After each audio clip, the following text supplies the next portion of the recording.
All right, this Red Sox update is presented by Jordan's Furniture. So will the Red Sox trade for a first baseman at the deadline? There's no shortage of veterans available. Here are some of the most notable names who are most likely to get moved before Friday at 4 p.m. Lots of buzz about Anthony Rizzo. Heard Jesus Aguilar, C.J. Cron, Carlos Santana. They all might be on the market. Eric Hosmer, still with 4 years, $60 million remaining on his contract.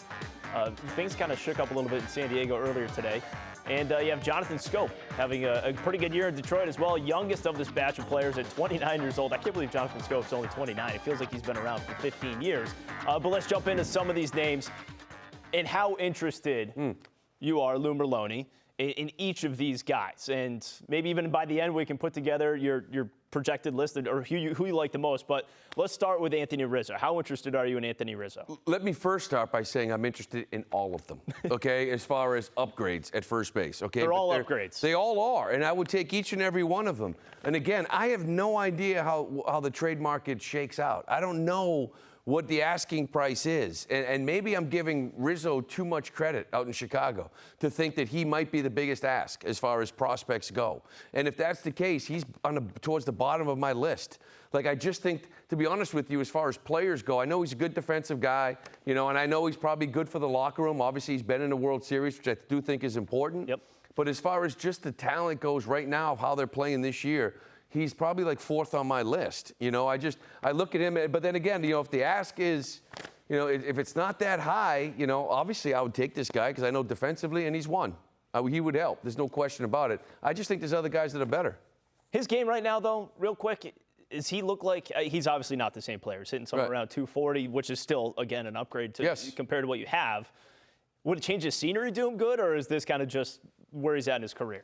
Well, and again, like, I'm not going to give up decent prospects to gamble on change of scenery. Yeah. You know what I mean? When I think I can give up less for others, you know? And to be honest with you, maybe that's not even true, you know, because another guy on that list, you know, like you got, I don't even know, Carlos Santana. I'll jump to him. Yeah, let's go. You know, to me, this is a guy that this is one of the guys I want, okay, for multiple reasons. Number one, you know, he's a switch hitter, so he can sit anywhere in this lineup, and I think they would love that, you know, and he hits for pop. He draws walks. This guy, every year, has got more walks than strikeouts. He leads the league in walks. He gets on base, you know, and the other thing is he's got a $10 million option. That might be too rich for their blood. And I'm not saying that they shouldn't spend $10 million to the Red Sox. It's just that, you know, you could have a guy next year at first base. I don't know. It's a position I think you can go around, find a guy maybe for $4.5, $5 million, you know what I mean? And wait for Tristan Casas because I think he needs another year. But, you know, if they wanted to bring this guy in for $10 million, they got a good first baseman who gets on base, switch hitter for $10 million, and you can allow Casas to take his time and get to the big leagues when he's ready. So I would much rather have a guy like that than Rizzo. So Carlos Santana right now in Kansas City, and they're going to be selling guys off. And Whit Merrifield's been out there. There's another name that's kind of been talked about for the Royals. Let's go to Eric Hosmer, because that's a name that a lot of people know around here. I can't remember who it was that the Pirates traded to the Padres earlier today, but another middle infielder, which is probably going to move stuff. Yes, exactly. Adam Frazier, I believe. So that maybe makes Eric Hosmer expendable at this point if you're the Padres. Are you interested at all if you're the Red Sox, if San Diego is willing to eat some money? I don't see it happening. You know, first off, he's got 4 years, $60 million left. So it's 21, then 13 pretty much down. And he can opt out after next year, right? So he can opt out of that last 3 and 39. It's just that how much money are you going to eat, right? Because if you ask me if I'd rather have Santana or Hosmer at $10 million, I'd rather have Santana. So they can eat 11 of that next year? You know what I mean? Like, he's just kind of like Rizzo. You know, he's just very good defensively. I don't know, maybe he's okay in the clubhouse too as well. But offensively, honest to God, you look at the numbers. I mean, he's got a 710 OPS. He's literally one of the worst first basemen, you know, in the league as far as offensively when that comes, you know. So I just, with the money that's tied to him, like, I just don't see it happening. You're right. They brought in Frazier that maybe they can unload some cash, you know, and eat some money. Just how much are you willing to eat? Right. But the one thing to keep in mind is Chaim Bloom, can you get them to eat money, and to take on that contract, can you take a prospect from them as well, or two, like they did with Ottavino with the Yankees? Okay. Now you're fixing the minor leagues, you're fixing the big league team, but you got to eat a lot of money. He's bottom on that list too. Which is why, let's go to this one guy who seems to be at the top of your list, who a lot of people don't talk about much, Jonathan Scope. Yeah.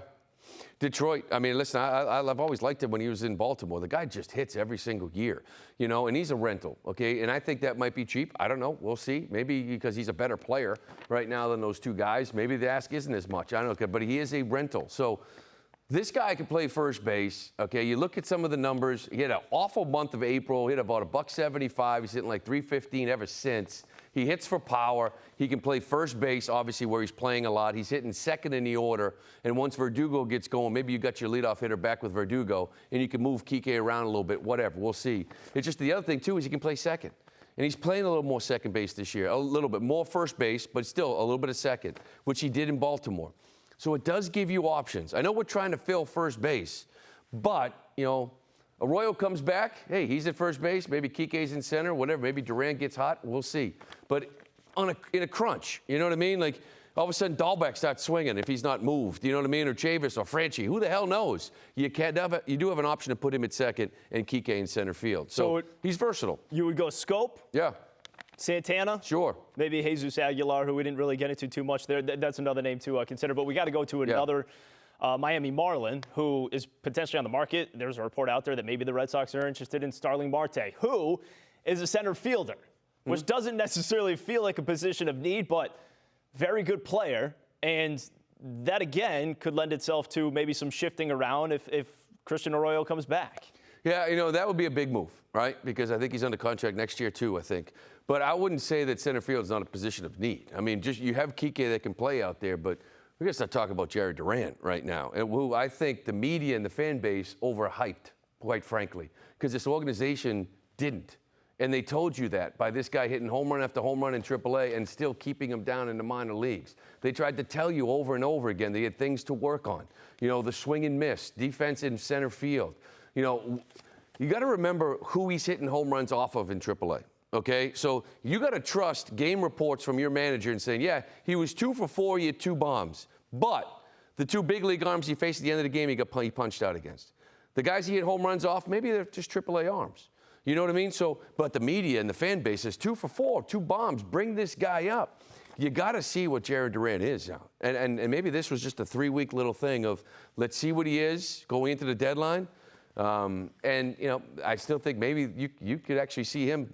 Could he be moved at this deadline in a big deal? I mean, not everything goes at this point. I mean, you brought it up, but I just think you didn't just get to see what he could do for 3 weeks. Everybody else did. Right. But there's still intrigue there. You know what I mean? He's still going to be a good player. I'm just saying. But the hype was out of control. Like people were acting like this was Mookie coming up, or Devers coming up, or Bogart's coming up, and he wasn't. You know what I mean? He's a good player. He hit 270 in AAA. And hopefully he kind of figures this thing out and lays off the fastball up. But you can see how they're attacking him. Just like how they attacked Chavis. Just like how they attacked Dahlbeck. Right. So now he's got to make an adjustment. We'll see.